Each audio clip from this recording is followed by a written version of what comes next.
So while I'm getting over my excitement of, I'm shaking myself by touching the table. Okay, so while I get over my excitement of discovering the internet, I thought I'd, pass my time while Adam's like on his way over here, so we can do pop goes the show. So since I was able to take control of everything, like I think Slacker Steve is, or not Slacker, I'm Slacker Steve. I think Stacker Steve is fired because we don't need any of that fancy production crap. So anyway, so before Adam gets here, let's talk about what I think is my favorite Star Trek movie, First Contact.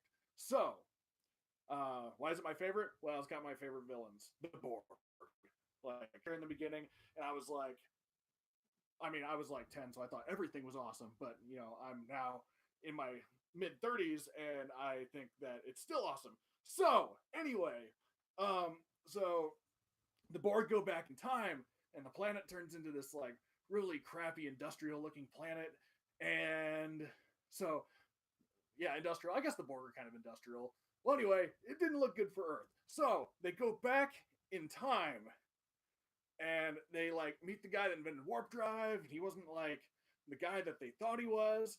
And so the thing gets damaged by torpedoes. So they gotta like rebuild it. And like Riker was part of the first human warp experiment. Like it just kind of blew my mind.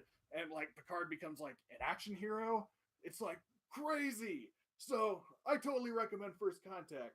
I know there's some like I don't know, like fitting into the continuity, like it's kind of like weird. Like Picard, like I'm gonna grab a phaser and like go into action. That's like not usually his thing, and that's kind of cool. But I guess it doesn't fit. So maybe the movies are like in a different, like slightly different universe, or maybe Picard's still in the mix. And like when insurrection happens, he gets to like hang out with that chick. Like that's something he didn't like usually get to do. So I bet Picard is still in the Nexus, which means some of Deep Space Nine and some of Voyager are also in the Nexus.